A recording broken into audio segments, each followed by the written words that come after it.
This is Do It for a Living, your source for inside information on the future of automotive performance.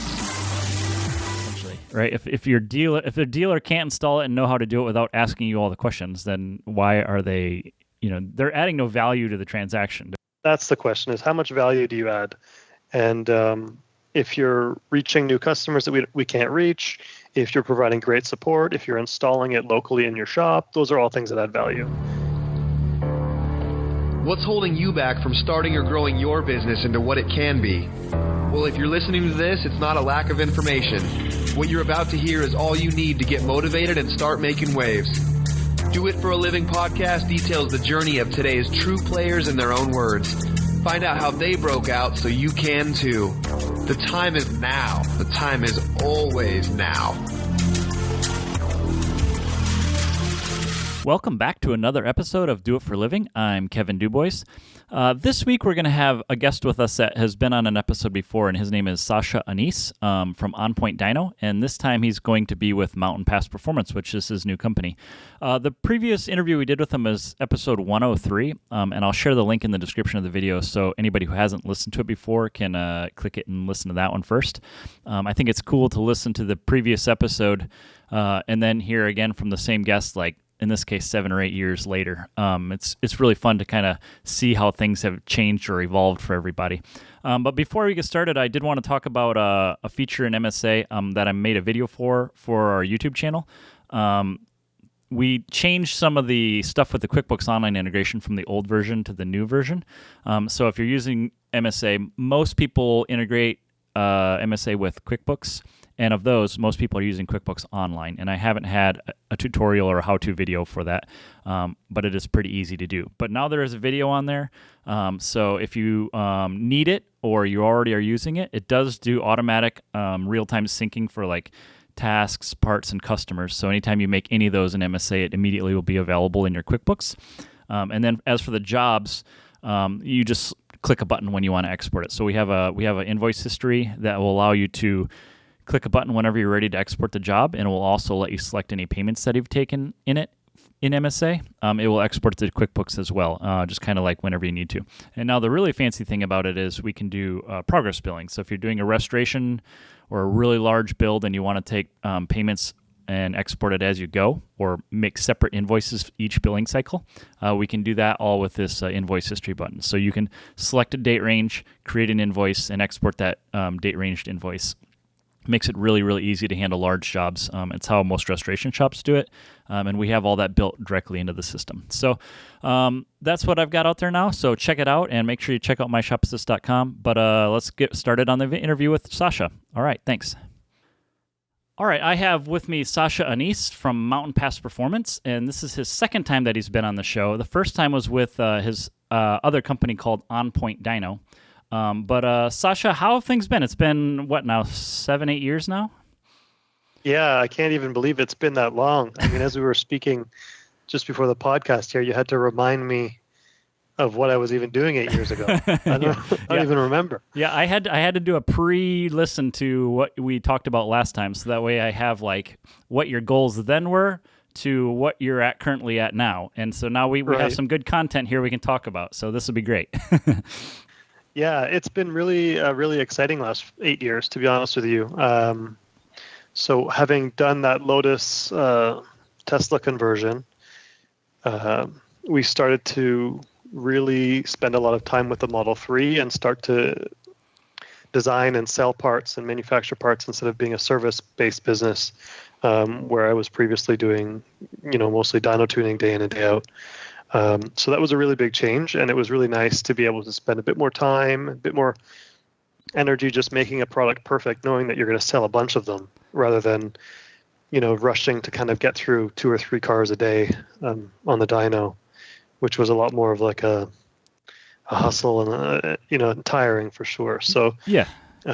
And you talked about that. That was one thing that I really wanted to hit on was you mentioned in the podcast last time was that you wanted to get away from, well, one, you were a little bit afraid to take big risks in that, like, you missed the boat on your long tube headers for the 350Z of like, ordering 50 of them instead of hand making them one at a time. And you kind of were stuck in that boat of like hand making everything, essentially, or hand tuning everything and hands-on everything. Yes. So there's zero scalability, which in our last podcast that I recorded for this show, which was last week or 2 weeks ago, we talked about the scalability. And so you obviously took the leap with Mountain Pass Performance, right? So why don't you start by telling us what Mountain Pass Performance is, and then you can give us a history of that. Yeah, sure. So Mountain Pass Performance, basically, we bring performance to EVs. So the main car we started with was a Tesla Model 3, because that is basically a fantastic starting platform. It has a wonderful chassis. It's super stiff, got great suspension design, powerful motors, and we just took all of our racing and shop tuning history and applied that knowledge to, making good upgrades for that platform. And it's just really taken off. I think we have over 100 products now for the Model 3 and Model Y and Model S. Okay, and how did you decide to like start doing just the EV stuff? Like when is On Point Dyno still a company? No, we closed On Point Dyno after having Mountain Pass for a few years, and Mountain Pass was clearly growing, and my time was better spent designing and building Mountain Pass than tuning. And I was tired of tuning every day, to be honest with you. Okay. Yeah, I think the idea was, I think as we spoke on the last podcast, quite passionate about climate change and just feeling like, I don't know, I wasn't really feeling great about dyno tuning cars day in, day out. And I thought EVs are really cool, but, until you put some upgrades on them, they're pretty boring cars to drive fast. Yeah. But they have a lot of potential. Uh-huh. And so I thought, why don't we just focus on EVs and just put all the focus into that? And we never really got to the point where it felt like we need more things to do. So, okay. So there was always enough. It's been a very organic, continuous growth, is what you're saying. Yeah, we never. One thing early on was I did not want to hire too many people, spend too much money in advertising, and bite off more than we can take and create a mess. We've always kind of slowly built up and tried to keep the quality there and made sure we didn't lose control of like a good reputation and giving customers good service. Okay. And the products you're making, obviously they're an EV, you can't tune them. Essentially, there's no engine tuning, but the suspension products, what else are you doing with it? Like aero, wings, wheels, brakes, any of that sort of stuff? Yeah, so we started off, the first parts we did were billet aluminum control arms and coilovers that we make with KW. Then we expanded to brakes, and then we even started developing some electronics in-house. So on the Model 3, you can't turn off traction or stability control on the non-performance models. Okay. So back in 2018-19, before the performance Model 3 came out, there was no way to have fun with a Model 3 on the track. It would not let you have any slip at all. Okay. So we created a module that allowed us to do that, and we've since developed another module that allows you to push the cooling system a little bit harder and have it pre-cool the car, and you can even adjust the power limit of the vehicle. So if you want to be able to run for 15 minutes, you can turn the power down, which I know is the opposite of performance, but in the interest of consistency and longevity, if you're trying to learn how to drive, practice improving your braking points and just being consistent for a beginner, it's really important to be able to have a car that doesn't change, so you can just practice doing the same thing over and over again. Okay. Where Teslas are usually just one lap, you have one lap to get it done, which is very challenging. So that module has been pretty popular as well, and people can pick their power level and what speed it starts dropping down, and so there's some adjustability there. So we've kind of expanded into all the different areas. We have wheels, and now we're actually starting also a little bit of carbon fiber manufacturing in Spain. So that's exciting. And it's like I said, it's just been one step at a time, and I can't believe it's been been 8 years already. Okay, so you pretty much started the company right shortly after when our previous interview was, right? So that would have been 2017, 2018 timeframe? Exactly. Yep. Okay. And so where are you at right now? Like, what size building are you in? How many employees? I mean, you're not doing installs, or are you? Is it just parts manufacturing and sales? Yeah, we've got a spread out company. So basically, we partnered with our machinist friend in Quebec, and he ended up building a whole new machine shop because we were just sending him too much stuff, and then we're now working together on this new machine shop, and that's where all the parts are made. Okay. It's a much better setup than doing things here in Toronto because the costs are so much cheaper there for labor and electricity and all this stuff. Okay. And then here we have the same building that we were in at the time, and we have just sales guys here, sales and design. So we do all the design here, testing, development, but all of the production happens in Quebec, the province to the east of us. Which originally was subcontracted, but now it sounds like you are partners in a machine shop then, essentially? Yep, exactly. Yeah, we've got 2 5-axis machines that are doing Mountain Pass parts all the time, and another really cool big lathe that just runs 24/7 with a huge bar feeder that's just always going. So it's been there's even an anodizing line in the building, so we do all of our own anodizing in house now, which was a massive time saver for us. And there was so much scrap before. We'd send parts out to be anodized and they would come back wrong or missed. Terrible. Yeah. And we just have to throw them in the garbage. So it was a huge waste. So yeah, it's actually really nice for me. I'm kind of like a micromanager, you could say. Okay. So not having the manufacturing in front of me is really good because I would be spending all my time trying to improve this machine, or what's wrong with this, or why are you guys not, going as efficiently as you could. It's better if I just don't see that stuff. Mm-hmm. And I can spend my energy just focusing on, designing parts and thinking about new ideas and things like that. Okay, so you're working out of the old, I guess, On Point Dyno building. So you had lifts, so I'm assuming you have cars there that you're using for development then. And they're not customer cars? Are they yours, or a combination of the two? Yeah, we've had one customer car, the Model S. We worked with our friends at Team PGR, and we did all the development on their car. But I have since bought each vehicle we're developing parts for. Okay. Because we're so specialized in these vehicles, you have to have one. Yeah, right. You can't just get a car in for a week, make a part, and send it out, and then hope it's good. We live with the parts, we drive them, we drive them through the winter, and we see if there's things that are going wrong, and we try and get ahead of it if there are things that are wearing out or failing, so that we can make an update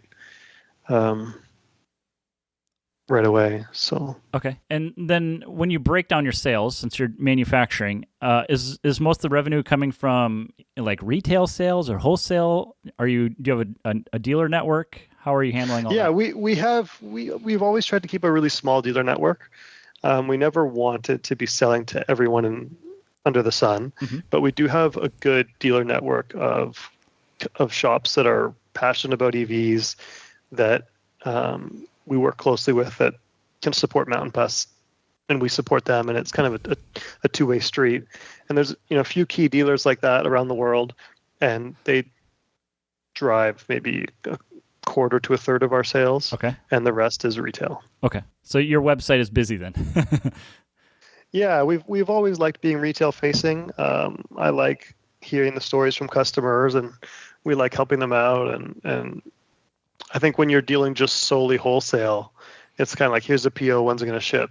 Yeah. Here's a PO, when's it going to ship? Right. You only hear bad news, right? You never hear anything good. Yeah. The flip side that is when you do only do wholesale, you don't have any customer support. You have less of it, I should say.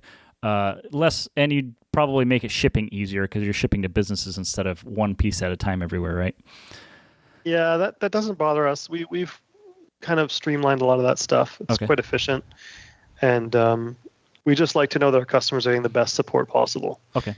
We've seen a lot of, I'm sure you have seen, there's a million different shops there that sell stuff but don't support it, or don't know how to support it, or give the wrong advice.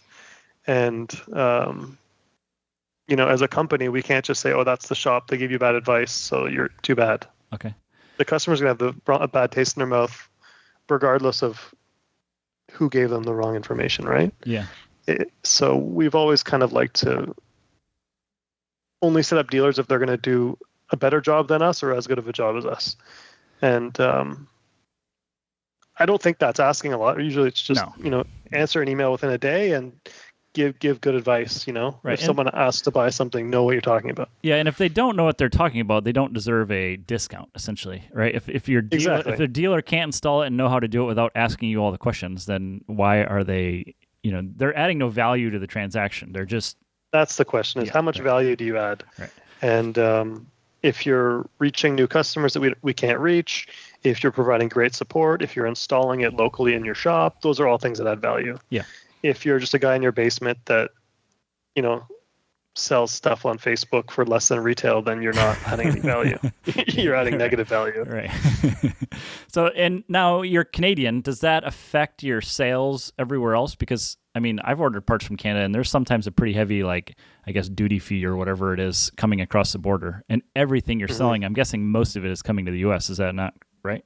Yeah, I think probably 90% of our sales go to the U.S. and 5% Canada and 5%, maybe not quite, maybe 85% the States and 5% Canada, 10% the rest of the world. Okay. And is it hard to compete with other people making products similar to yours if you're having to, essentially the tariffs essentially now, right? I guess it's I don't know. Well, we have a free trade agreement. So we send everything down to the States. We have a warehouse in the States. Okay. And anything we send directly from Canada is under the threshold. Okay. So customers never have to pay duties or anything like that. Okay. What is do you know what the threshold? It's got to be a couple thousand. Like $800. Okay. I was like, when I order the turbos from it's a Turbo Parts Canada, TPC, Turbo Parts Canada, every time it's like $80 extra in a separate bill from the shipping company. I'm like, why am I having to spend $80 extra on shipping? Come to Canada, man. Every single time we order anything from the States, it's a huge amount of... it's usually not even the tax or the duty. It's usually UPS just gouging and charging $80 or $90 to do the paperwork. But is that if you have a warehouse in the U.S. and you have it shipped and you just transport it yourself from Canada to the U.S., do you have to pay duties on that? You just have to pay the brokerage fee, for them to do the paperwork. But we have a free trade agreement, so whatever's made in Canada. Right now we have a free trade agreement. Yeah. Maybe not in a month, right? But we'll see. Maybe not. Maybe not in a few weeks. Yeah. Okay. All right. So that's interesting, and that's something you don't really hear often about. But okay, good to know. So if it's under $800, then you don't have to pay that when you're shipping it, which most of your control arms are. I guess the coilover packages are probably something that might exceed that, right? But that's basically... Yeah, we've either keep those in stock in the States or we have them shipped directly from KW in Germany. Okay. And then when a customer buys them, they get the duties all prepaid. So they don't, none of our customers pay anything when it comes to their door. Okay. But that's the direction KW went for all of their products. And we kind of followed suit there. Okay. And you sticking with only KW then for the shocks? Yeah. We've always kind of been pretty loyal to our suppliers. If we've got a supplier in a certain segment that's doing a good job, we try to just stick with them and send all of our business to them in hopes that it kind of goes both ways, right. Maybe when they have an inquiry for a Tesla, they'll send them to us. Yeah. I think it's worked well. Cool. Now, ownership of the company, is it strictly you or do you have any business partners? It's just myself. Okay. And how much are you working? Do you is it full time? Are you doing 80-hour weeks? How much time are you spending in it? I spend about 10 hours a day. Okay. And then a couple hours on the weekend. So a pretty reasonable amount of, we're pretty good here. It's not insane.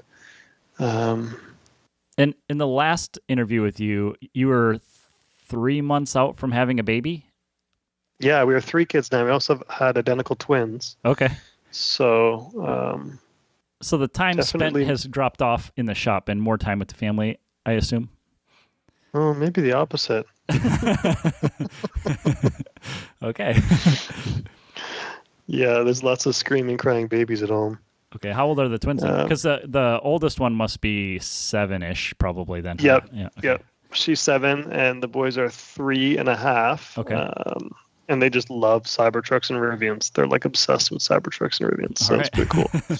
right. Now, the time you're spending there, when you were tuning, you talked about it quite a bit, was that it was like tuning is the only way it was really worth the time, but working on the cars, you're spending like, 10 hours building a custom exhaust, and then the customers want to pay, $800 for it, and 700 of that is materials. So when you're manufacturing, that's obviously different where you can scale this. So I'm hoping that pay is worth the time you're spending now, right? The returns are worth it?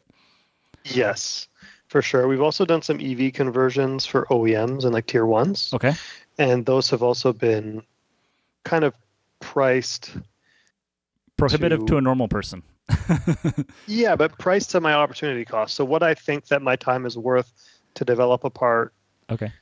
And, what those hours will be worth over the time frame that part exists, and however much money it brings in over the years. Okay. So those have been good projects as well, and that's also probably a blip that we have knowledge early on in the industry, and in 5 or 10 years it'll be more commonplace, so that the value of that knowledge won't be as high. Yeah, I was going to say, if tier ones are contacting you for conversions like that, then it's clearly you have established yourself as the expert in doing this, right?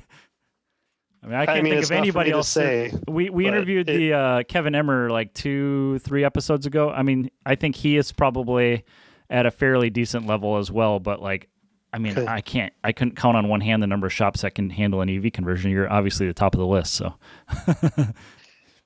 well, I mean, I appreciate you saying that, but again, it's just early knowledge. It's not like they're more difficult. Okay. It's just a niche that we have established ourselves in, that obviously a lot of manufacturers have a lot of interest in because of the shift to more electrification. So it's not that it's like super difficult, I would say. You have to be able to do programming and write control systems. That's the main thing. Okay. So it's not just about fabrication.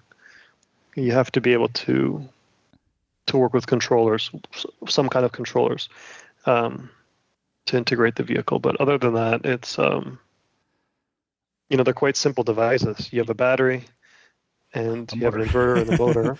And in terms of components, it's a lot less. So. Yeah. Okay. Do you have a formal business plan? We have usually have like a 1-year plan. So we have a few different things we use here. We've got like a mind mapping thing. Okay. I'll usually plan out like what our goals are for the year.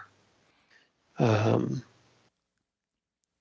usually go much beyond a year though. Okay, so I just did this. So both of my companies, MSA and Evo Dynamics, both of them are.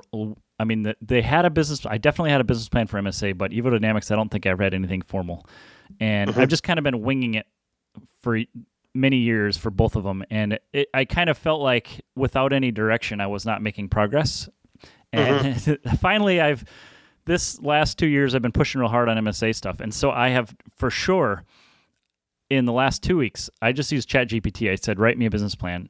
And it kicked out like an amazingly good template for a business plan. And I just told it what I wanted filled in and what some things that were good that I could follow through with, and some things that were, maybe a bit too much or unrelated. And it's amazing. And then I did exactly what you just said. I had it do a separate 1-year plan. And it gave me like quarterly breakdowns of what to do for sales goals, how to achieve those sales goals, what to do with the product, development plan. I mean, it is awesome. And so I printed it out and I have it right in front of me here, and I'm just going to follow through with that stuff. So I think that's the thing. I don't really think that a business plan is very important. I think just having goals with steps on how you're going to get to, like, how you're going to accomplish those goals is important. Yeah. And when people just let the day-to-day get in the way and they're not having something checking in on them, right? Or if they're not disciplined enough to check on their own plan, if they don't have something else to come in and say, hey, like, this is, we're at the end of the first quarter already. What have you done? Nothing. Right. Well, but I think a big part of it is you want to have a business plan because you feel like you need a business plan. I think that if you just gave a business plan to someone that doesn't want or isn't interested in a business plan, it's not going to help them. That's true. Yeah, I would agree. So you have with to that. already have the ambition and organization and discipline, or else you can have all the plans and everything on paper, but you don't have the drive to do it. So Right. nothing's going to happen. And that's exactly right. So the plan for me was I know what I want to do, but I kind of like try doing too many things at once and don't ever follow through with a lot of stuff. And so I kind of like I got my hands in too many buckets and not getting anything done. So I've redone this to give myself that 1-year plan, which has, defined goals that I can reach for. And now my plan is to each quarter to go through and review it to make sure I'm close. So yeah, I mean, like, I agree that a long-term business plan, and a lot of the business plan is like way more formal than I need, like corporate structure and roles and responsibilities and stuff like that is irrelevant if it's just like 2 people. If it's like 50 people, then it's probably a lot more important. So yeah, I think the most important thing is, like you said, to have these goals and to break it up into smaller steps to get there. And we too easily get distracted with emails or someone's got something on fire, and you can easily lose days. And then just all your time is just always on this. And the reality is, if you cut out 2 hours a day,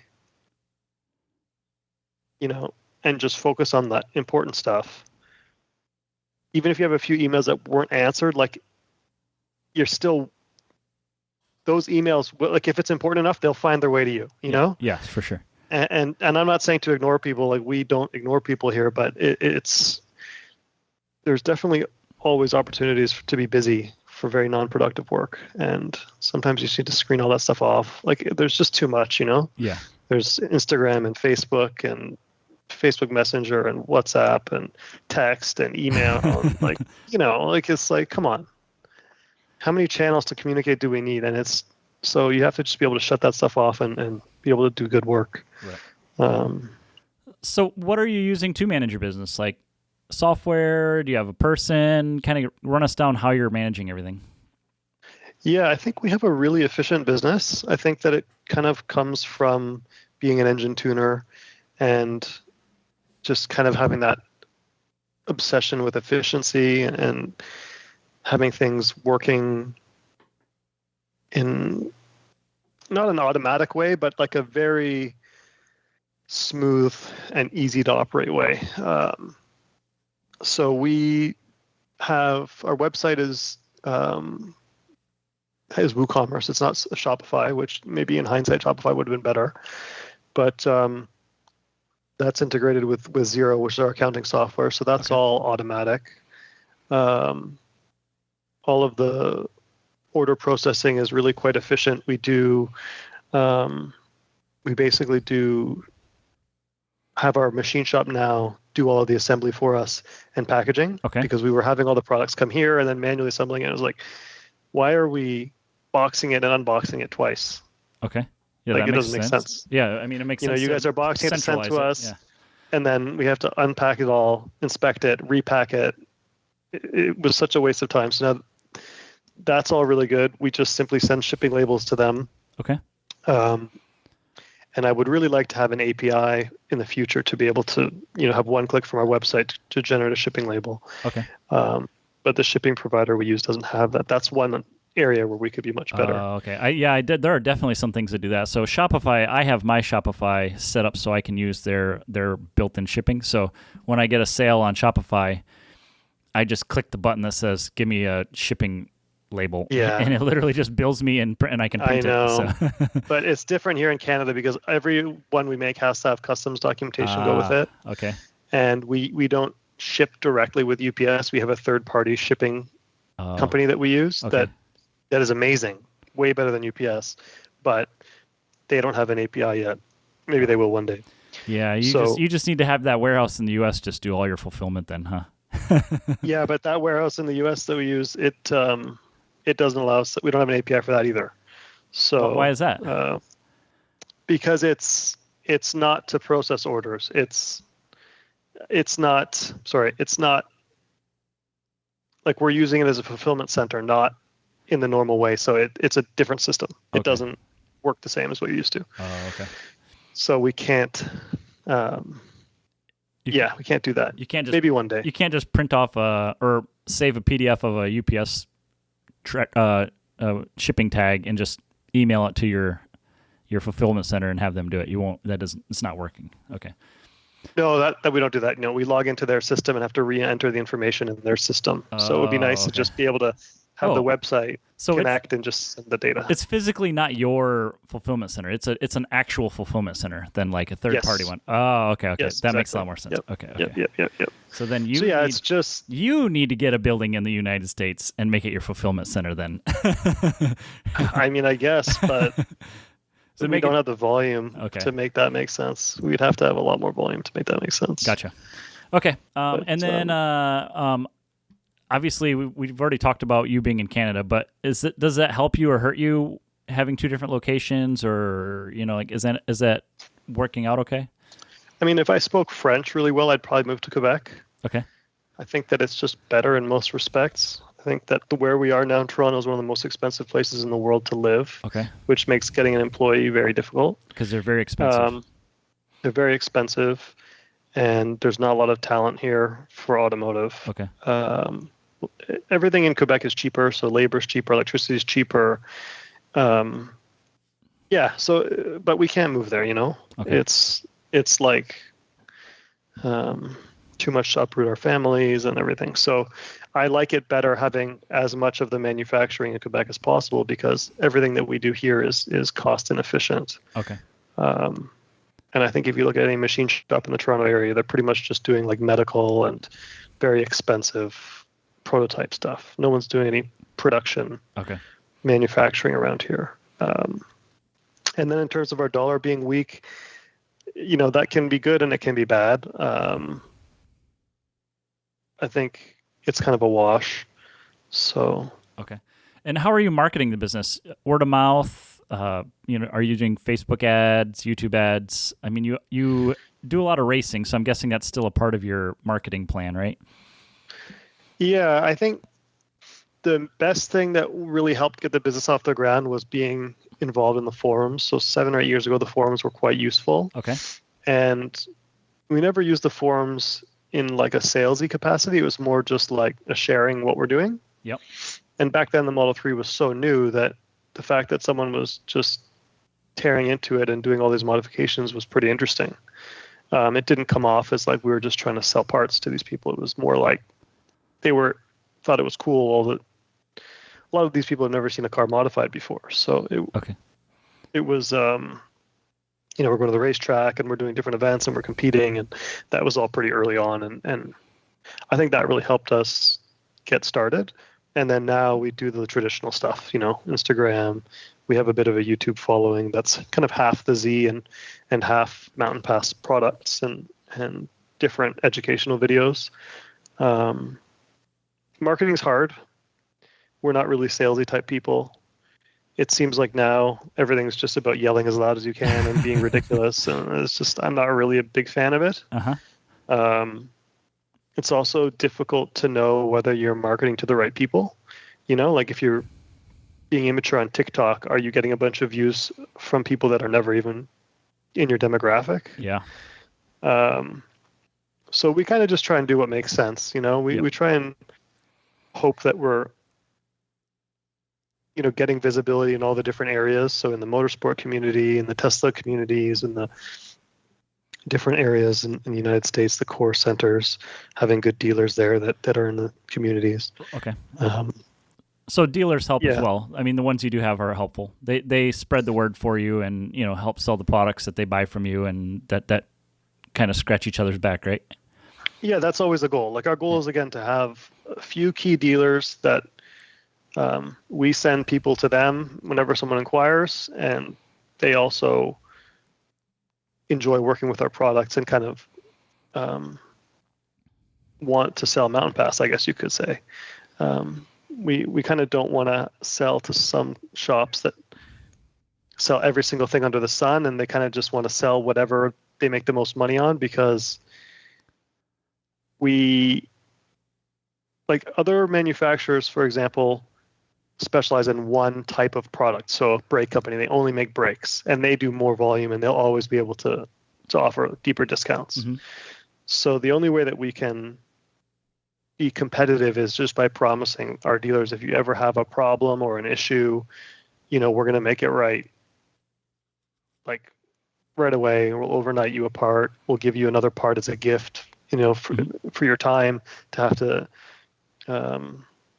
address, obviously bring a car in, bring it on the hoist, looking at it or changing something that all takes time. And having had a shop, I know what that's like. So we're probably a few points lower on discount to a shop that does a lot of volume. I don't know what a good dealer discount is for a suspension kit, maybe 24, 25% or something. I think we're around 20. That seems very good, because I get like nothing on most everything.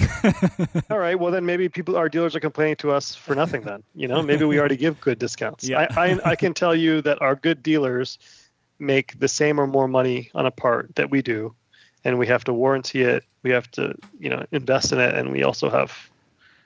That's just our cost. That's not counting any of the development time or any, right, research or any of the cars we have here to depreciate to make the parts for. So I don't think many businesses are running on such small margins. But that was always our goal, was to, give the customers the most dollars worth of parts for their dollar that we can. Yeah. There's nothing worse than buying a part for $100 that costs $10 to make. Yeah, that's been a part of my 1-year plan for the shop, is to increase my margins on everything, because my parts sales margins are too small and not worth the effort most of the time. And there's no reason I should be selling them at retail, or at what I should call as Google retail price, because that's nothing. I need to sell it at what I need to make money for to keep the building open, so. Yeah, and that's kind of why we've only had dealers that do installations, because you need to sell the part and do the installation to really, for it to make sense, I think. That's right.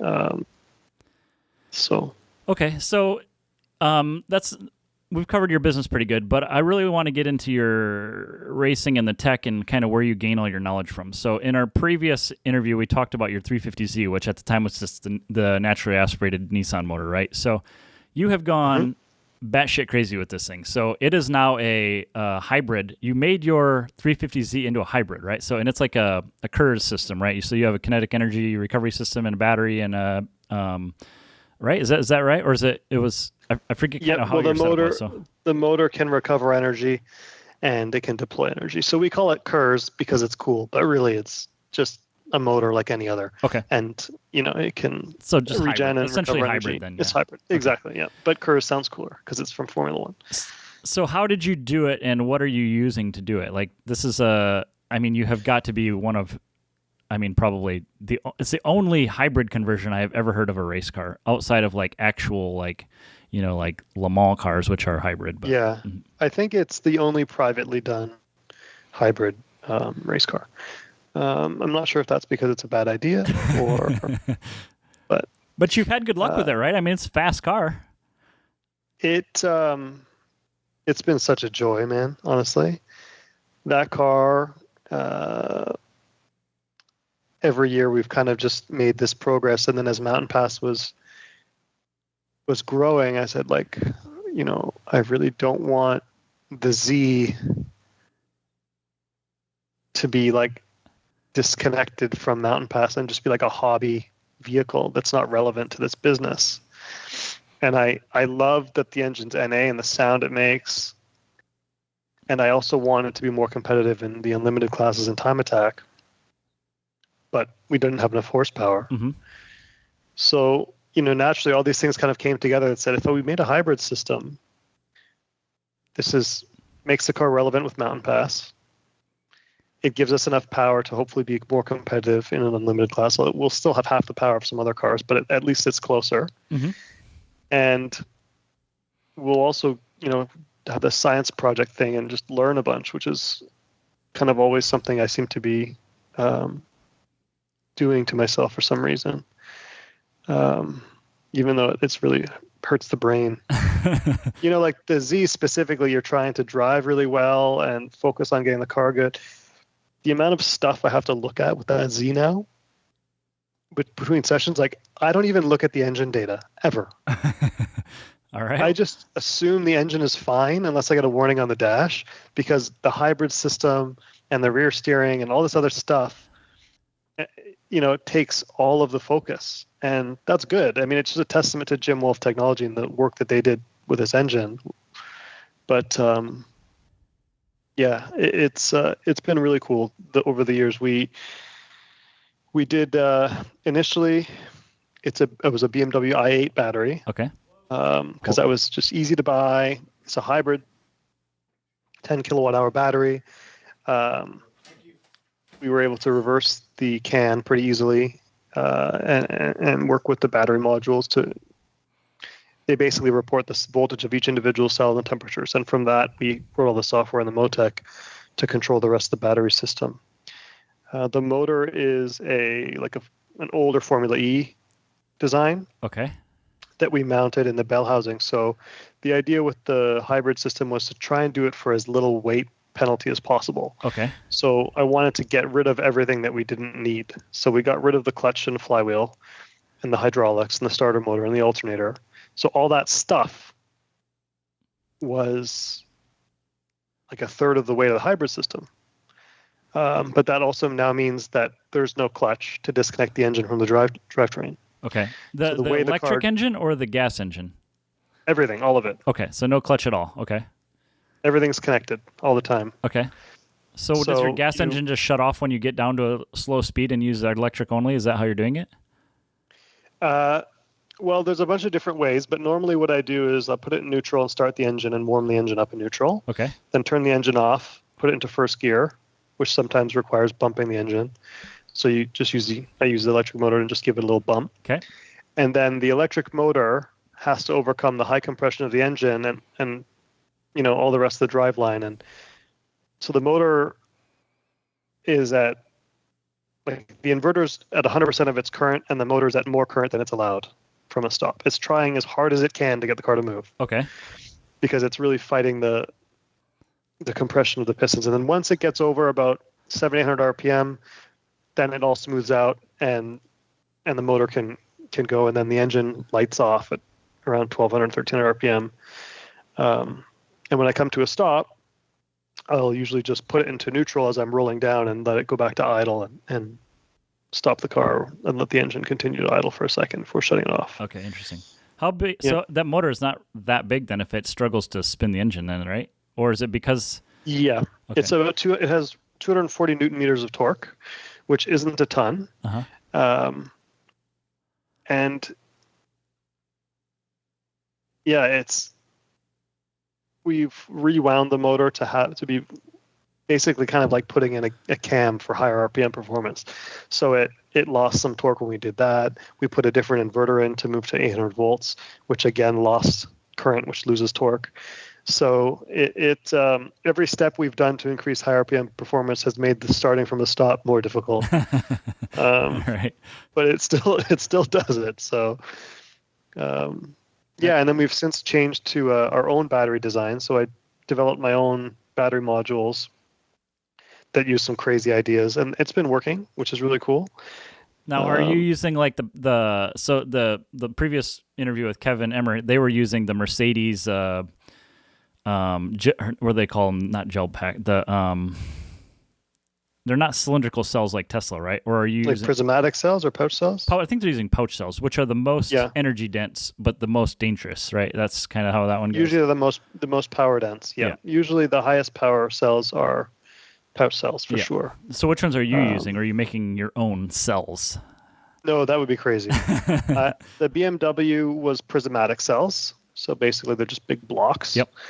And then now the battery that I've made are using cylindrical cells, which are kind of like the worst for power. Okay. But they're the safest and the easiest to get because there's a bazillion Teslas, right? So, or anybody that's using them, you can just cut it open and take as many as you don't want a Tesla cell because they're energy cells. So for a hybrid system, you're looking for the highest power you can get for a given weight. That's like a Tesla cell. C value or a Q value? It's a C value. Yeah, okay, C value is basically just how fast a cell discharges. Right. So a C rating of 1 means it discharges in 1 hour.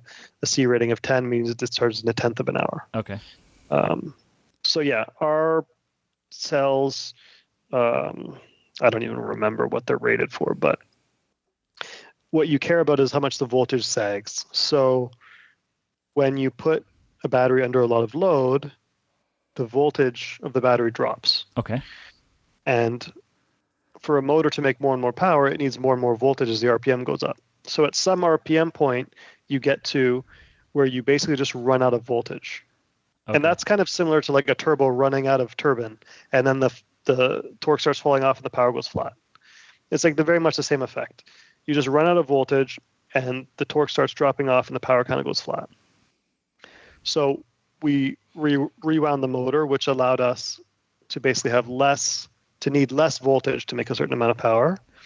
And then we also added more of these battery modules that I designed in series. So now we're at 500 volts and next year we'll be at 600 volts or 700. Mm-hmm. And every time we do that, it basically just moves that knee point where the torque starts dropping off to a higher and higher RPM. Okay. So we can make more and more power with all the same stuff, the same motor, same inverter, everything the same, because you're using the same amount of current. So you don't need a bigger inverter or a bigger motor because the current's the same. You're just operating at higher voltage. Yeah. So yeah, that's kind of been where we've been going with that hybrid system step by step. And it has a bunch of other cool controls. And we've been refining it over the years. Like I almost crashed the car at Most Sport in Corner 1 year because I didn't put like an anti-lock braking system in it. So it had enough regen that when I entered a corner, I went over a bump. And while the car would never normally lock the rear tires and I wasn't on the brakes, when it went over the bump, I was already fully laterally loaded and the rear started to let go. And then because laterally the tire was at its limit, that regen torque was enough to be able to start slowing down the rear tires. And it was basically the same effect as if you were pulling the e-brake. You could look at the speed trace and you could see a 40 or 50 kilometer an hour drop in rear wheel speed. And it basically just makes it like a passenger just pulled the e-brake at 200 kilometers an hour. So, there's like these little developments that you don't think about when you're running the software. And then they become very apparent in a very real way when you're like at 2.5 Gs at over 100 miles an hour. So you're having to now start writing control algorithms for wheel slip angle, lateral Gs, combined with the regen capacity or amount, right? So you decrease the regen amount if you start getting wheel spin in the back, or a lockup, I guess, essentially is what you're looking for. Lockup, yeah, exactly. So that a negative slip angle, I guess, is what it becomes, right? Mm-hmm. Yeah, when there's negative slip on the rear axle, the regen is reduced, and it's all controlled by a knob on the steering wheel. So the different regen maps also consider that, so you can use it really to affect the balance of the car on entry, and so basically it's how much rear slip will be allowed at a certain lateral G-force at a certain speed. So those are it's a 4D table. So it gets complicated pretty quickly, but the last 2 years we've really gotten the car to where it's like it feels really dialed in. We're kind of really just working on the last 1 or 2%, and it's been really, really satisfying. And feeling to drive the car is like a video game. It's really that's super awesome. And like writing the controls for something like that is like next level awesome. So as someone who has done like traction control and drive control systems for military autonomous vehicles like 20 years ago, I am thoroughly impressed with what you have done. It's very, very cool. Thanks, man. I appreciate it. It's really just been one step at a time. And it is very satisfying, when you write these controls, and then when you're on the racetrack and you kind of reflect like on your cooldown lap of all the different software changes you made or all the different controls you've made, and how they just were all kind of working in the background and doing exactly what you want them to do. And it's something no one will ever know or like see, because it's not like a big wing or arrow changes on the car. It's very visible. Like all of the software stuff is just in there doing its thing. And it's just a testament to the Motec stuff, that M1 build environment makes everything. It allows you to operate at a really high level, so I don't need to do a bunch of really low level crap, like now are you using signals. MATLAB to write the code for that M1 build, or do they have their own like native like I guess code environment? So basically, M1 build, you can get a MATLAB Simulink license and do it in MATLAB if you want. I'm not doing that way. Okay. I'm writing all the code myself, but Motec really organizes it really nicely for you. So you have different groups, and everything's like a variable is basically a channel. So you can't just have stuff floating around. So every channel is there, just like a signal you see when you log into DCU. Yeah. And you can just drag in tables, and you can drag in sensors. So you can get all of those components in really fast. And then the code is really more like scripts where you're like saying, look up at this table, do this, this, and this, look at this parameter, do this, this, and this. And you're really just saying, every function you write is usually, 10 to 100 lines of code for that one thing. You want to do that one thing, and then that's in that one area, and that's organized. And then you go to a different section, and this does just this thing. Have you ever used MATLAB Simulink before? I've used it a little bit, but not a lot. I don't not like it, but it's totally different way of thinking, right? So like yeah, exactly. It's totally different. That's what I did 8 hours a day for I don't know 10 years or something like that every day. And so all of our vehicle models, so I did both the ground vehicles and missiles. All of it was done in Simulink. Okay. And so we would write simulations, right? So we were a sim team. You would write like the environment, which would be like the atmosphere or the ground terrain mapping, or like if you're on pavement or dirt, that kind of stuff. And then you would have the vehicle dynamics model, which is usually coming from SolidWorks drawings. So they would give you like the moment of inertia along all three different axes, weights, dimensions, all that sort of stuff, and you'd put it into the model so that way you know how it's going to react. And then you would have the actual controls the control algorithms, right? And then so the algorithms in the Simulink are just a block, right? And so you would do like a line of like input A and a line of input B would go into a little box that says plus. It'd be a summing block. And then the output would be A plus B, right? And so all the math is done with blocks and lines. Is the only way I can describe it. So there's no coding. You're not writing scripts. Yes. And then when you're done with this big like simulation, you have all these blocks. You just select your code or your block for your controls, and you tell it to autocode it. And Simulink has a thing that automatically spits out the actual written code for the controller. You. Yes. So it makes it very easy to visualize the code.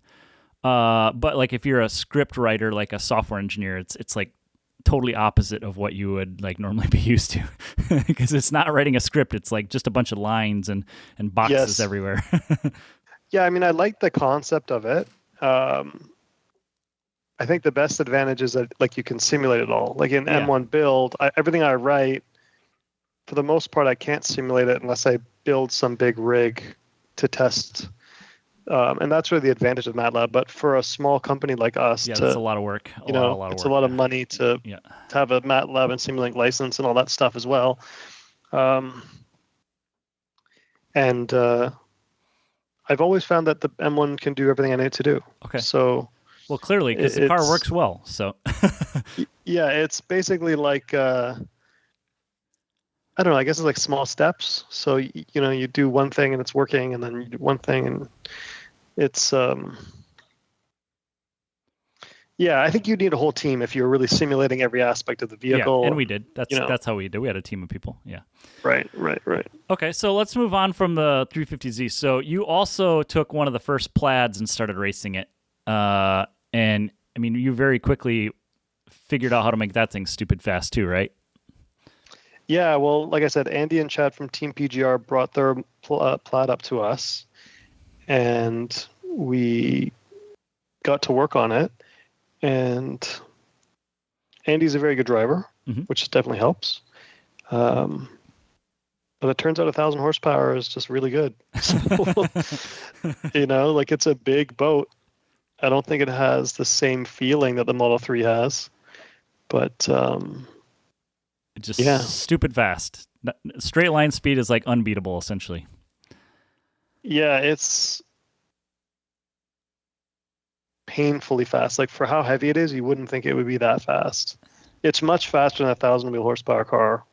Yeah. And every video I've ever watched of them racing, I mean, it takes way more than 1,000 horsepower to beat one. At least from like 0 to like 150-ish. Yeah. Mm-hmm.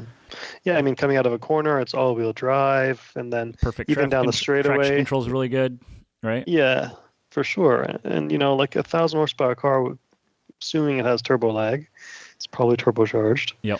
And then you got to change gears. So unless there's a sequential or PDK, that eats up a lot of time when you have 1,000 horsepower. It ends up being a big percentage of the straightaway where you're not accelerating because you're shifting gears. Mm-hmm. So yeah, it's really fast. And I was surprised by how well they did it to one lap. They almost won one lap. I mean, it was so close, which would have been really, really cool. Yeah. Oh, so they took that car through the one lap. That's right. I remember you sharing stuff. Yeah, about I think that, right? 3 years, 2 years or 3 years, they did one lap. Okay. They almost won. Really close to winning this year, I think. So. Okay. Yeah. And then you've also done Pikes Peak with a Model 3, right? Is that correct? Nope, we have not done Pikes Peak. Okay, so it's just Global Time Attack then, right? Pikes Peak. Global Time Attack. We did Grid Life. We did a Model 3 Challenge Racing Series. So we did a series with Grid Life where we had some of our events. We had 10 Model 3s, all doing almost like a wheel-to-wheel racing series. Okay. But it wasn't wheel-to-wheel. What you do basically is you have a detection zone, which is kind of like DRS. Okay. In F1. So kind of let me step back. The reason for why we wanted to make this style of racing was because the Model 3s are so low power once we reduce the power a little bit for them to run for 15 minutes that the only way you'd ever be able to pass someone is either if that person made a huge mistake or if you bumped them out of the way. It's like go-karting. Okay, or Miata racing. It's like Miata racing, except Miata racings at least have a bit more of a draft. The aerodynamic draft is more powerful than the Miata. Okay. But the Model 3s are so aerodynamic and they're not going to high speeds. So, the draft doesn't really do much. And so you can't pass someone unless you're much faster than them. So the idea was, if we make it more of like a time attack type environment, so you don't need a cage and everyone's kind of giving some space, but you go through this detection zone, and if you're within this detection zone, which is like a car and a half away, if you're within a car and a half away at this one point on the track, then when you get to the next straightaway, the car ahead has to let you by. It doesn't have to slow right down. It just has to slow down enough to let you by, and then it can tuck right back in. And then on the next lap, if the car behind is in the detection zone, he can pass you again. Okay. So it actually made for really, really great racing because one guy would make a mistake, he would move back, but then the next lap, the guy that's in front, who's now under pressure, he makes a mistake. So guys would just keep cycling back and forth and be all over each other. And then we also reversed the grid. So the top 5 would be inverted. It was really exciting. We had a couple of really exciting races at Laguna Seca. Okay. But we just don't quite have enough cars. There's just not enough people that want to thrash their Model 3 that hard. I feel like that's going to change very quickly because they're everywhere now, and they're getting quite inexpensive used, especially. For sure. Yeah. For sure. Yeah, we'll see. I don't know if that series is going to continue. If it does, it'll probably be more of like a club level, because Grid Life is really moving to having only festival events. Yeah. And that's what's working, though. That's what's working. 100%. Yeah. But we simply can't have 8 or 10 cars on the track at a festival event like that. It's not fair to all the other people that are all the other there, people. Right? Yeah. Okay. You know what I mean? There needs to be 15 or 20 cars for it to be a viable thing. Okay. But certainly at a club level, it's a really fun. It's by far the most fun you can have in a Model 3 because time attack is super frustrating. You have to perfectly repair the battery. If you hit traffic or you make a mistake, that's it. The car is going to be 20 to 40 horsepower slower every lap after that. Okay. As the battery goes down. And what do you do about charging it at the track? At least Well, at Laguna Seca and Thunder Hill, there were superchargers at the track, Tesla which was really cool. superchargers. Yep. Okay. And then at Lime Rock, the charger was only like 10 minutes away. So you would just drive to the charger, charge for half an hour or whatever, and then drive back. Okay. Which isn't great. I mean, it definitely is way better when the chargers are just at the track. You go plug your car in, and then you can relax or whatever. It's a tough one to convince Tesla to put them at a track, though, huh? Tesla only puts superchargers if they're themselves using the tracks. Oh, okay. So Tesla uses Laguna Seca, Thunder Hill, and Nürburgring. So those are where you have superchargers. Otherwise, there's never going to be a supercharger. So somebody convinced them to do it at Circuit of the Americas then, huh? Circuit of the Americas is a terrible track for Teslas. It's all long straights. Just all long straightaways. So good for the Plaid to hit top speed, but bad for everything else. Exactly. Yep. It's probably okay for the Plaid, but even the Plaid did best at lower speed tracks. These cars are not designed. They just can't. The Plaid is basically melting its battery to make 1,000 horsepower. Okay. So it can really only do that for 4 minutes. Okay. Before it starts to have to limit itself. So do you see more racing classes evolving into EV or accepting them, or is it just there's not enough energy on board to carry you through a full session of a race or whatever? Is this going to keep growing, or is it going to be more of the time attack style stuff where you're wheel to wheel, but like what you said with the Model 3 class? It's so hard, man. It's like predicting what's going to be popular. Humans are very hard to predict. I think electric vehicles were a fad.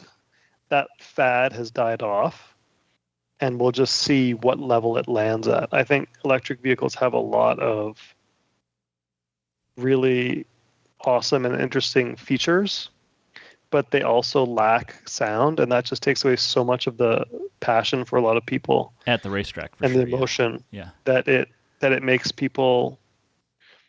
So I think if you have a Model 3 and it's like your daily driver, and you put on some brakes and coilovers and you take it to a lapping day every now and then, it's probably the best car to have because it's the best street car and it's one of the fastest four-door sedans you can have. It's for sure the fastest four-door sedan you can have for the money on the racetrack. Mm-hmm. But then when you make the argument of what am I going to spend $60,000 on for a race car? Then the argument for a Model 3 starts to be pretty bad. You have all these charging issues. You don't have the emotion of the sound. You have all these different tracks with all their rules. Insurance companies crying about liability and all this stuff. Complaining about if there's a fire, it's going to burn the whole thing to the ground, right? Yeah. Yeah, exactly. So, people kind of assumed, I think, that because electric cars are new and exciting, then everyone's just going to want to race them. Okay. And I think we've seen that every electric-only racing series hasn't done particularly well. Yeah. None of them have. Formula E has really not gotten any traction either, right? So. Yeah, Formula E, and then there was this Jaguar thing, and there was there's an electric racing series in Japan. There was a Model 3 series in Italy. So there's a lot of people trying to make it happen, but they're all forcing it. Okay. Yeah, I understand. Yeah. And I think it's either too early or they're not being used to their best purpose. It's you don't race a pickup truck on a racetrack. So I don't know. I don't want to say that electric vehicles shouldn't be raced or aren't going to be raced. I just think that, their best purpose, the best use of them is kind of what we do at Mountain Pass is we make parts to make them really sporty, through the mountain roads or, to a track day. So that's when they kind of shine. They do their best, at lower speeds, 20 to 60 miles an hour types of corners where they just catapult out of corners and, kind of blow your mind with how much grip they can have. Like an autocross car then. Yeah, I mean, in autocross, they're winning everything. They're probably going to be banned from everything soon because people are so upset with how competitive they are. I remember that Optima did a autocross world championship or something. I think it was at the Circuit of the Americas parking lot, but somewhere in Texas here. And I think a Corvette still won, but there was 3 out of the top 5 cars were Model 3s, and I was dang, all the the latest M3s and the Camaros and all these custom hot rods that are people making for autocross only just got obliterated by Model 3 with bolt-on sticky Model 3. tires, right? Yeah. Yeah. We have a ton of autocross customers that are always writing us about all the people they destroyed, and I'm like, that's awesome, but it's not going to last very long. Like, people are not happy about this. Because, I mean, there's no way that all of these Tesla guys are that talented as drivers. No. You know what I mean? Right. Yep. Like, the cars are obviously a bit too capable for their competition in those classes, which isn't the case in road courses because they lose power. All their advantages just kind of go away the faster you go. Yeah. So do you think, I don't know. This brings me to the next question, like if racing is not necessarily the ideal place for EVs, do you think the market for performance modifications will grow, or do you think there is a good market for there? I mean, clearly that's where you've positioned yourself, but like, how much room is there for other people? Is it a big industry, or is it very niche? It's pretty niche. I mean, a lot of our customers have never modified a car before. I think the big boon in the market was because it was a fad. I think there were a lot of companies coming in at that point and just trying everything to get in. A lot of private equity crap. And now I think it's kind of just like, it's no different than, I don't know, a new BMW 4-door car in terms of popularity for modifying. Okay. So maybe I'm wrong, but I think the advantage really with electric vehicles is that we've been able to reach a whole new group of people that didn't even know they wanted to modify their car. Okay. We've got a bunch of people that have a Porsche before or a BMW before, and they got a Model 3 and they want to modify it. They already knew what they were doing, and that's fine. But we also had a ton of customers that were like, I love this car. I didn't even really care about cars before, but I like technology or I like electronics or whatever, and that brought me into this Tesla. And then all of a sudden they fall in love with it. They start going to track days. They become a car guy. So that's been really cool to see. And I think that's probably the most significant difference that I've noticed in working with Teslas versus the traditional cars I've worked with in the past. Like old Japanese cars that are super easy to modify and very easy to race. Yep, exactly. Pretty much everyone that buys a Japanese car to modify is already a car guy. Yeah, I would agree. And so the performance modifications people are making, I feel like some of the mods that people are, or the parts people are buying from you, are to address, I guess, faults in the manufacturing of the Teslas. Like, some of the control arms are just not good, right? And people are looking for aftermarket alternatives, and you are a solution to that. Is that the case for some of the stuff? I think Model X, Model S stuff, right? Unintentionally, a lot of the stuff that we sell is because Tesla, rushed something to production, and it's not lasting, and they don't want to put back in the same thing that they know is not going to last again. Yeah. So while we're a performance company, a big part of our business does come from that demographic, and we're always careful with those customers because we want to set their expectations. Yeah. Specifically about like our comfort coilovers, like they're still going to be more harsh than they're not really more harsh. They're definitely more comfortable than the stock suspension, but it's not like you're going to be driving on a 1992 Lexus LS400 or something like that, Right. Yeah. I very much dislike I have a Model Y, and it was the first generation one, which apparently is the rougher, the harshest. Ones. But to me, it's like still pretty smooth because I'm driving Evos with like 10K, 12K spring rates that will like break your jaw, like going over a speed bump, And so that's what I'm used to, is everybody putting on coilovers with way too much spring rate on them, and on, no droop travel and like too much rebound, and they just fall into every bump. And that's kind of why we call our coilovers comfort coilovers, because they're not that. They're very comfortable. We designed them to be what you'd want a touring vehicle to feel like. Yeah. But we didn't design them to be the softest thing possible, because we're a performance company. We want the car to be enjoyable to drive. Yep. So yeah, I can't wait for my Model Y to start needing suspension parts, because I'm going to start ordering them. Yeah, I mean, it goes both ways now. We have some off-road stuff too. Like, we have lift kits and under trays and stuff. For the Model Y or the Cybertruck? Yeah, for the Model Y. Yeah. Okay, yeah, that's something I'm not interested in. I don't need to off-road my Model Y. a lot of people want to lift their Ys and go off-roading, and it's, I think, a demographic that's growing. Okay. And it's something that I think we're going to get more into as well. Just as, my kids grow up, we'll go out, we'll do stuff, and I think it's definitely a really cool feeling to be like out in the woods and you're just crawling over everything silently. Yeah, like it feels like you're more in nature kind of somehow. You can call it mini overlanding, right?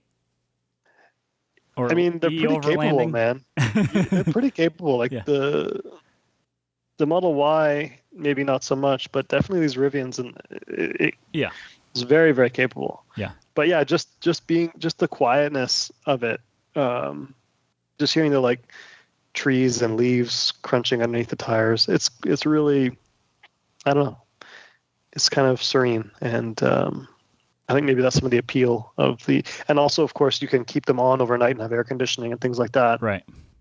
Without the engine running, which is nice for camping. Yeah. So, shifting gears a little bit here. Do you have to think any differently about like safety with the shop when you have them there, or when you're building your own battery packs? Do you treat anything differently? We basically don't know how bad it can be, so we're always like very much on the side of caution. Okay. And my best approach is always like position whatever we're doing in a way that we can get it outside. There you go. Right. So if we're working on a battery, like for my Z, we'll always be working on a table that's on casters, and it's right at the garage bay door, so we can open the door and just roll it outside. So interestingly enough, Richard, the guy who did the interview last time, who was going to be a co-host with this as well, but he works for Peterbilt, and he was kind of describing the assembly lines for the electric trucks they eventually want to make. And they do exactly that. So they have the assembly line when they load the batteries in. There's like a dunk tank directly underneath it, and they can just push them straight out the side of the building if there's a problem, or submerge them in the tank immediately. So they've thought of all this stuff, and it's like it's like super legit. Like a guy just smashes a button and it just drops the whole pack into the water and dumps it.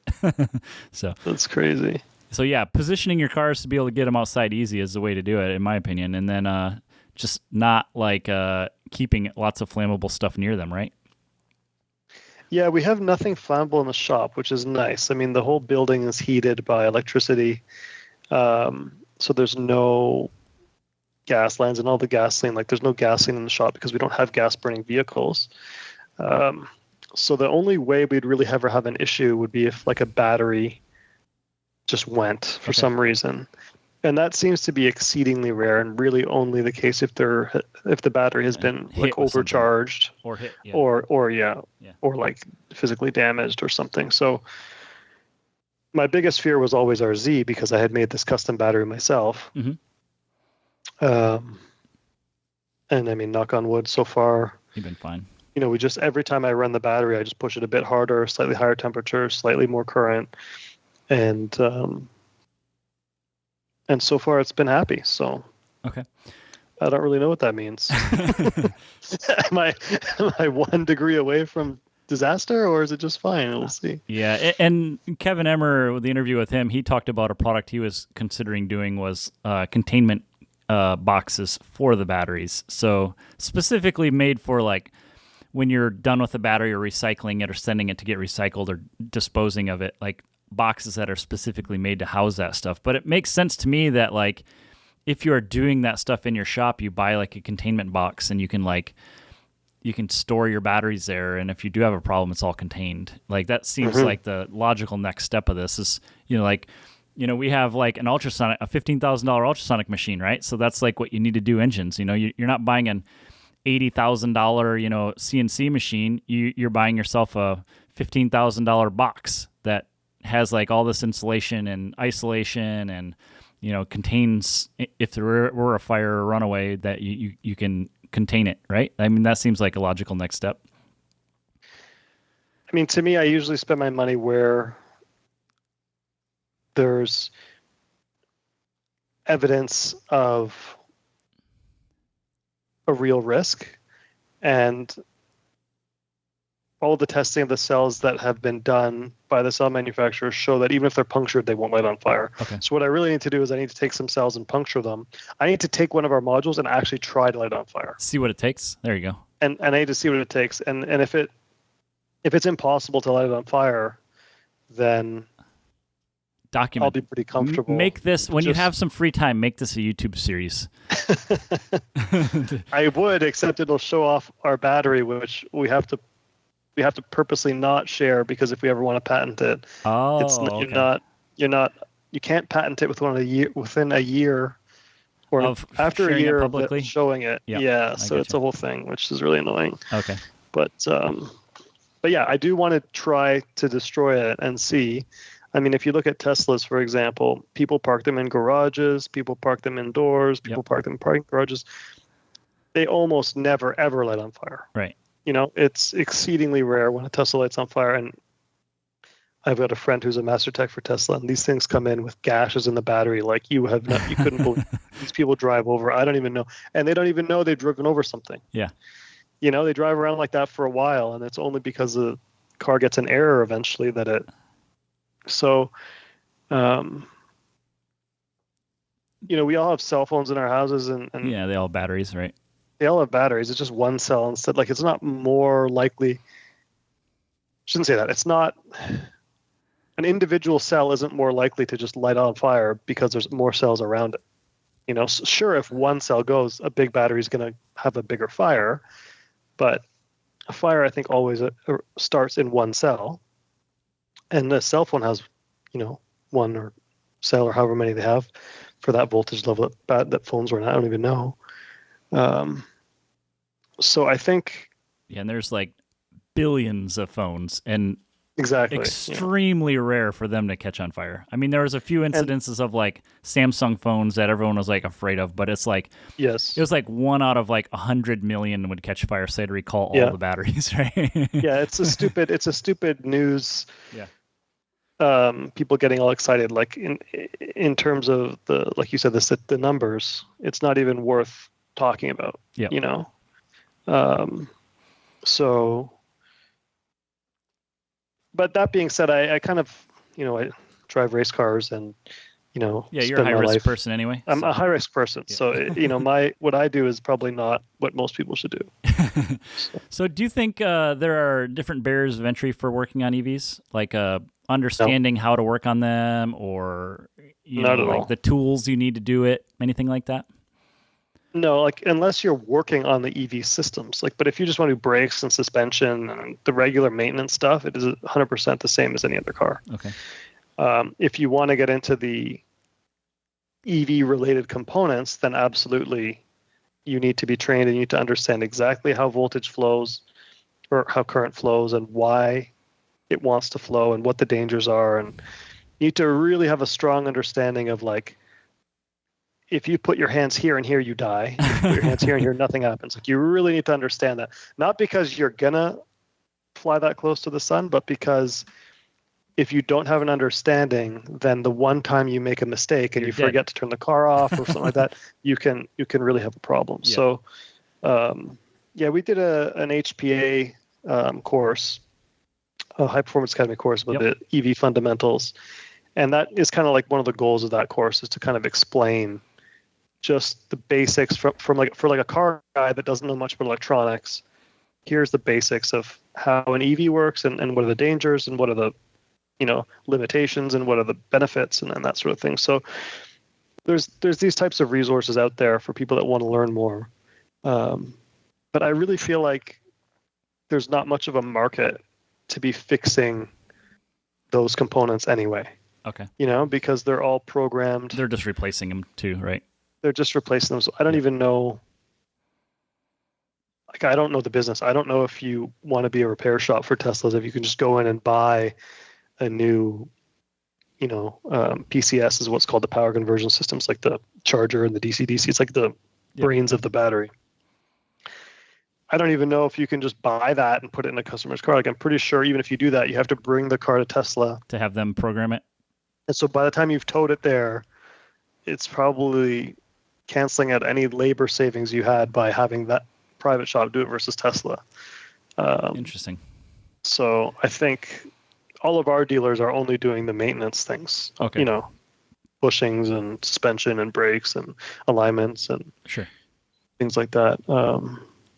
But there are some collision centers that do more, and there are some specialty businesses that do more, but it's pretty rare. Yeah. All right, so then this brings me to the last question on this topic of EVs. Really, is the politics of this whole thing is like crazy. It's absolutely crazy to me that like so many people just adamantly think EVs are dumb and a fad and horrible for the environment, and it's like I feel like most of these people have never given a shit about the environment, and they're complaining about it, right? Because EVs somehow are worse, or it's taking away something they want. I'm not entirely sure where all this comes from, but I mean, at least in my case, taking away the environment side entirely, the Tesla Model Y is hands down the best like utility vehicle you could possibly buy. Nothing could beat it because it's super efficient, zero maintenance. I can go basically all day and never have to charge it. So we never see superchargers. It's always just charged at home. So that's not ever an issue, right? And it's just like, I don't get why people hate it so much when it's clearly, in my opinion, superior in just about every way. I mean, it doesn't make noise. And I mean, I think they look cool, but some people don't. So I get that. But like, I also think the new BMWs are hideous and some people like them, right? Because the grills are like monstrous on them. So where does this, do you have any idea where this comes from? And is there ever going to be a solution to it, or is it always going to be like a culture clash? Is that kind of what we're dealing with? Honestly, man, this has been the most depressing topic for me for the last 8 years. When I first got into started Mountain Pass, I was really passionate about climate change, as I told you. And I just felt like, oh, it's just that people don't know how bad this is and how easy it is to fix. And as soon as we explain it to people reasonably, they'll get it and they'll be on board. And I mean, the amount of hate mail that we've gotten, and people have been so upset for us just because we're talking about the subject, you know, it's like, dude, I just want to make the one planet we have sustainable for our children and our children's children. That's like, how is this even controversial? Yes. Like, how is this even a political topic? Yep. You know, it's like, and so what I've learned is that people are insanely tribal. Yeah. And whatever the people they look up to say, they just repeat, even if they don't have an understanding. And the other thing is, people really are afraid of change. Like, I finally convinced my father-in-law to buy a Model Y. They've been driving up here to see the kids, which is like an hour away, like 3 or 4 times a week. So they've been spending like 2 Model Ys worth of payments a month in gas fuel, for their pickup truck. And so finally he got a Model Y, and he's still complaining to me about it. I'm like, what don't you like about it? He's like, well, I couldn't find how to put the heat on my feet. And I'm like, well, that's not the car's fault. That's like that's a you problem. Yeah. You can't blame the car for the fact that you haven't learned how to use it yet. Yeah. But even though he knows it's a great vehicle and it's saving him money and all this stuff, it's just, he hates it. He's going to hate it forever because he's a gas truck guy. Yeah. That's what he's going to be forever. And so it's been really depressing to see this over the last few years. But this is human nature. And I think it explains a lot about why so many different people are at war constantly and they can't resolve things because they just have these different tribal mentalities that will not go away. Right. And there's obviously a whole bunch of external forces that want gas-powered vehicles to not go away. Yeah. And those people are doing a good job of convincing people or enforcing people that EVs are bad. Yeah. And the really crazy thing to me is it is going to become a point, at least from the perspective of a performance automotive person. We have been attacked by the EPA as like destroying the environment by modifying cars, right? So like, and I get that. There's a lot going on that shouldn't ever have happened, but we all did it anyway, right? Like removing catalytic converters and making race cars like that, right? That's bad for the environment. We can certainly do with the catalytic converter. You can still make a race car. But But the catalytic converter only is bad for local pollution. It doesn't actually affect climate change at all. Yeah, and so where I was going with this was the problem we have is when all of the cars as a whole, so every car ever made, when they're all gas powered, it's a big problem. When you then the EPA is going to make sure everybody's conforming to this stuff. If you make your market, like your car market, essentially like your performance side, if you kind of isolate yourself as like a hobby, then the government is much less apt to go after you. So the government does not regulate horse people very much. Do they regulate power sports? Do you have almost regulations nothing? for side-by-sides? I think it's almost nothing, right? Like, So, yeah. and like you think of like lawn equipment, there's like no emission stuff on any of that stuff, right? Yeah. So, like if we are able to, as a community of performance people, kind of like make ourselves a hobby rather than making ourselves as like the entire car market. When you can separate those, then you no longer care about the appliance cars, which is like 99% of the cars on the road. Just like they don't care what they look like. They don't care what they sound like. It's just like a car to get from point A to point B, which EVs are definitely better at for just about everybody. As long as you have a place to charge it, the EV is better. Yes. Like if you live in an apartment, I get that. It's waiting at a charger would be a pain in the 100%. ass. Yeah.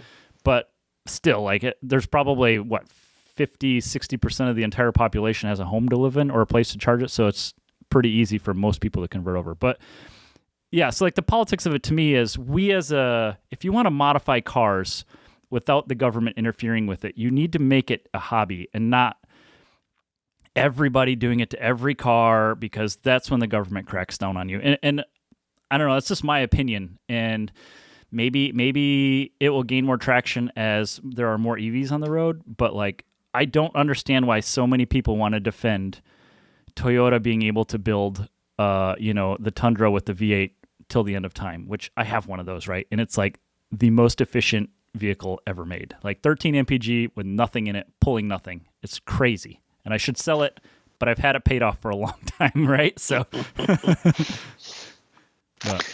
Yeah, I honestly, man, I don't know what to say. At this point, I'm kind of just like along for the ride.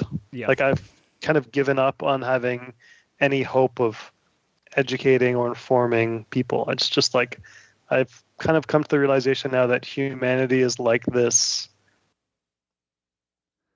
It's just like this thing that's just growing and there's no real plan. You know, like the AI stuff, that's just going to go in a direction no one plans for. No one's got a, like, you asked about if we've got a business plan. No one has like a Earth plan, 30-year business plan. Yeah, it's right. Just AI is going to take over and do something. Yep. Who knows what's going to happen?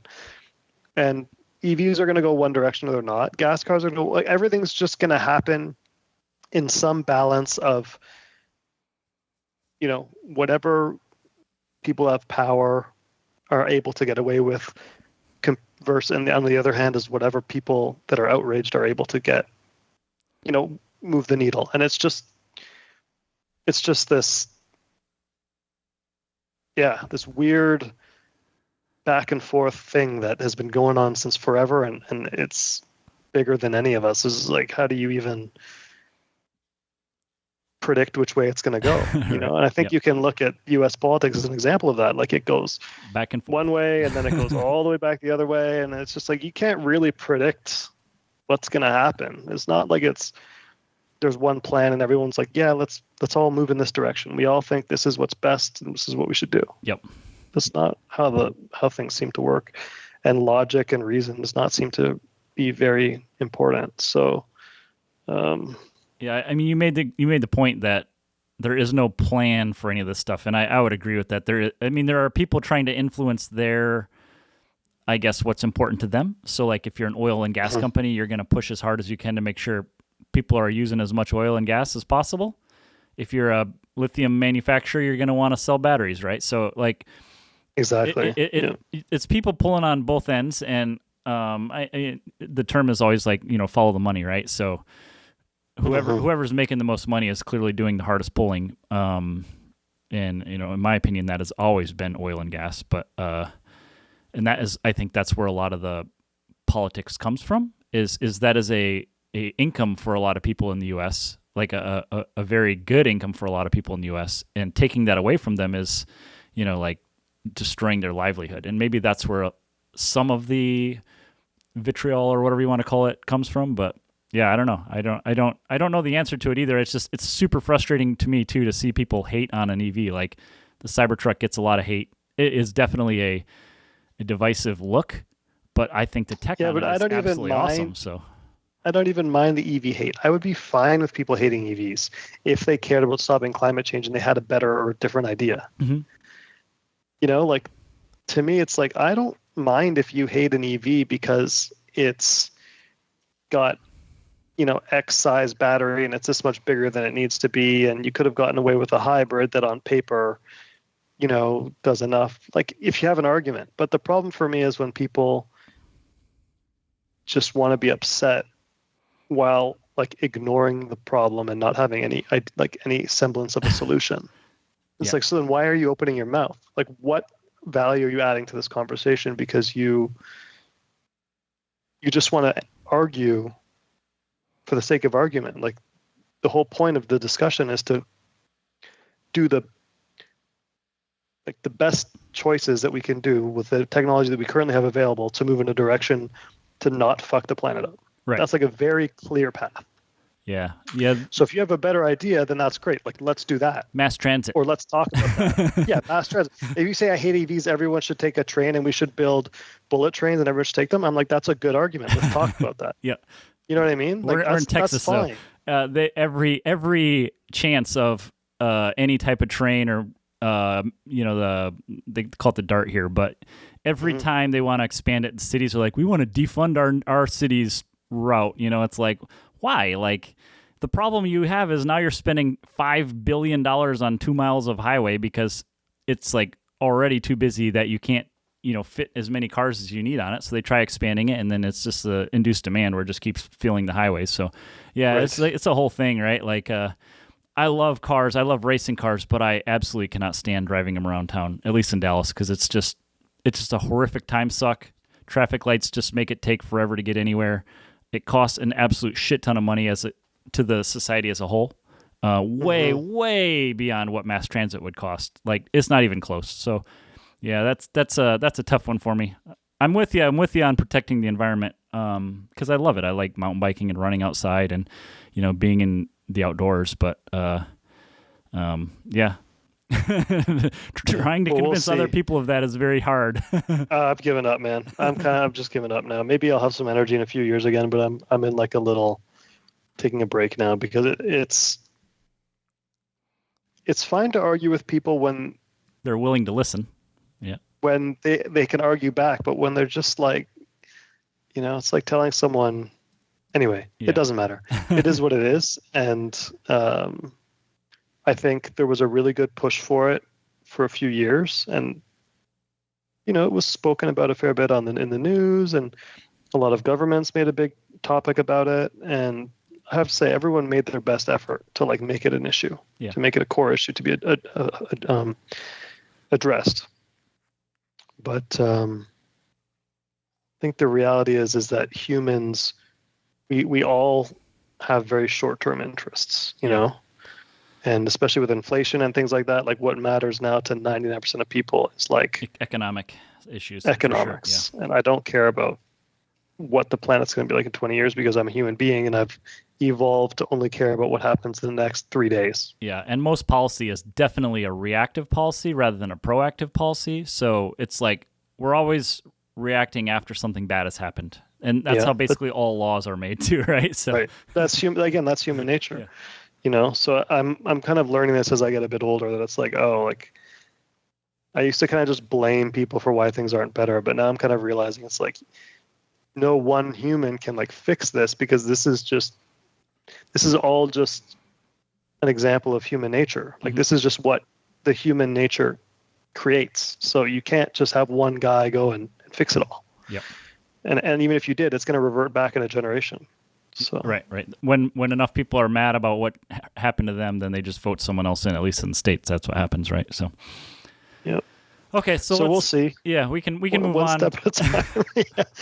Next topic. So we're almost done here. So let's do a couple quick answer questions, and we'll finish out the podcast. But tell us about a game-changing product you've seen in the last year. Game-changing product I've seen in the last year. Yeah, nothing comes to mind, to be honest with you. I mean, there's obviously the AI stuff is developing pretty quickly. Right now, it is kind of a bit useless with the hallucinations, but you definitely see the potential there. That's of course going to be game-changing. Okay, well, we'll go with that one then. Do you have a I can't think of anything off the top of my head, but I know there's something. Do you have a favorite app that you use on your phone daily? I really like Home Assistant. What is that one?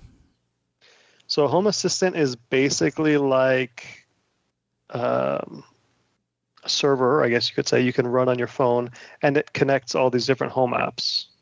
And you can also do a bunch of cool, like nerdy stuff. So you can create different, I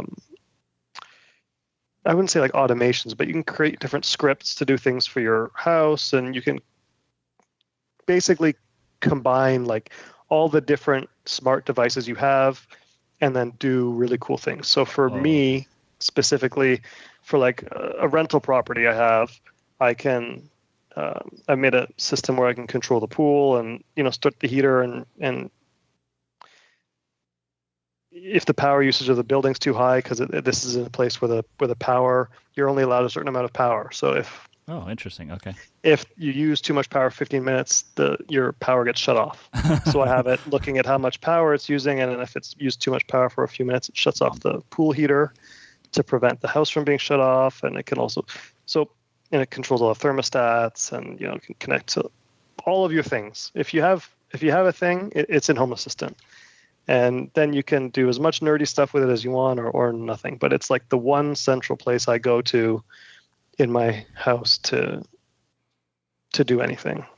Interesting. Okay, so it's mostly just home automation connecting to this app that you can automate things with is essentially what you're saying. It's all the different home automation platforms that are all trying to have their own hubs. Okay. Do everything, but they don't ever play nice with each other. Okay. Home Assistant is like an open source version that's been in development since forever. Connecting them all together. Connects them all together in a pretty nice way. You can make some nice different pages. So I've got one page for the mechanical systems of the building and another page for just the day-to-day things. And it's really just for nerds. Like if you're not a nerd, you can understand it. But if you're a nerd, it's kind of like, I can say it's like Motec for your house. It's more like Megasquirt for your house, but it's still kind of like the best option. So. Cool. All right. I don't have anything automated in my house, so that wouldn't help me at all. But so what? I don't know, man. All these little power switches and light switches. I don't have nothing. Nothing is automated. And my house is 30 years old. Yeah, they're like $5. You just plug these things in and you can do all kinds of cool stuff. You're missing out. All right, I'll check it out. What's your favorite shop tool? My 3D scanner. Okay. And are you 3D printing too, or just drawing it in to make parts then? We have a 3D printer. We had a 3D printer before we got a 3D scanner. And the 3D scanner is like 10 times more valuable than the printer. Is it a camera-based one or like a LiDAR one, or what is it? It's a LiDAR one. Okay. It's really, really nice. The way we develop parts since having a scanner has changed so much. And we're able to be so precise with fitment to cast objects and, compound different objects that would normally be really difficult to measure. And then I would say my second favorite tool, we recently got a laser cutter, a fiber laser cutter. And so now just to cut brackets or to cut templates to check things. Okay. I mean, a 3D printer might take an hour to print something out. If it's flat, I can laser cut it in like 5 minutes. Cool. Okay. What kind of car are you driving right now? Rivian. Okay. The R1S or R1T?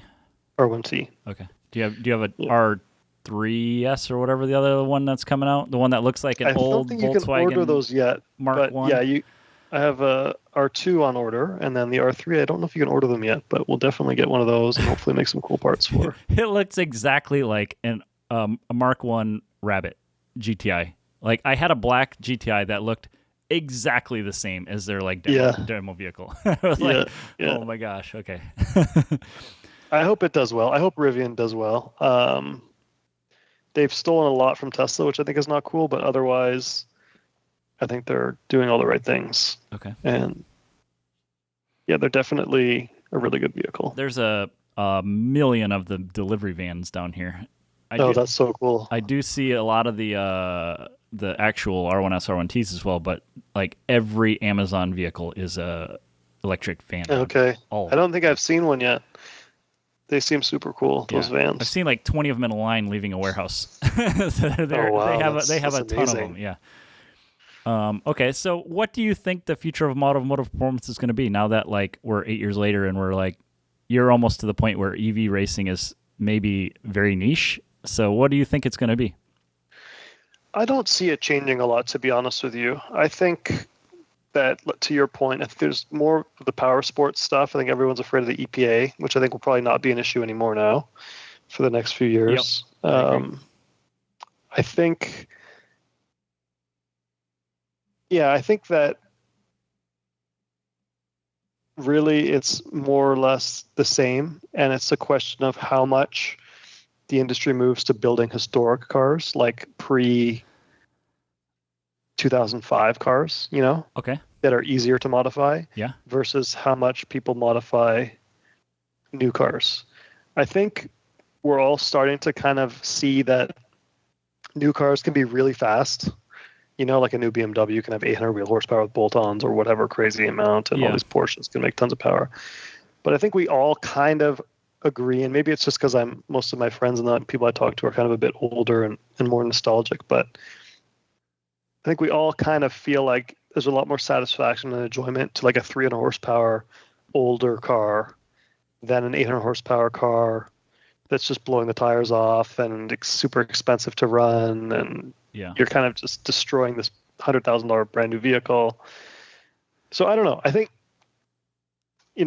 maybe that's just like the next generation of hot rodding. That's what everyone did when they got older. They bought a 60s car and modified it or whatever. Right. We're just going to buy a bunch of Nissan 240s. But yeah, I see a lot more of that. I mean, it's just difficult. It's going to continue to get more difficult with the electronics and whatnot on the newer vehicles. So if I had to buy a vehicle to have fun with right now, it wouldn't be a brand new car. Right. And that's why my Evos, the only problem with Evos is there's fewer and fewer of them. And they are getting more and more expensive too. And getting parts for them is getting harder and harder too. So I think it's going to be I think it's going to be something where you kind of pick your car and you put a lot of love and effort into it. Okay. Maybe more than now people kind of have like 4 or 5 cars and they're all just kind of like, I don't know. I feel like they're all going to get more expensive, so you got to pick one. Right. Okay, so how do we connect with you and your company? Yeah, so Mountain Pass Performance is on Instagram. It's Mountain Pass EV, I think, and Facebook. I mean, if you just Google Mountain Pass Performance, you'll find it. Okay. If you can't find it, then you shouldn't be buying parts online anyway. Maybe you shouldn't be following us in the first place. Yeah, no, I mean, that's why we're bad at marketing. Right there, that was just the worst possible pitch you could give someone. So. Okay. Well, Sasha, I really want to thank you for taking the time to do this again, and hope everything keeps going well for you. Well, thank you so much, and the same for you. It was great catching up, and maybe we'll do it again another 8 years. All right. Okay, Kevin. Take care, man. Bye. Thanks for listening to Do It for a Living. You can find out more about this guest, this show, and even details about what we just talked about at our website, doitforaliving.net. Check out the Facebook page at facebook.com/doitforaliving and tell us who you want to hear from. And most importantly, subscribe to the podcast. Click subscribe. Do it now. Seriously. I'll wait while you grab your phone. Open up the podcast app. Tap the subscribe button. When you subscribe, you help us gain momentum and attract more high-level guests. Thanks for listening, and good luck.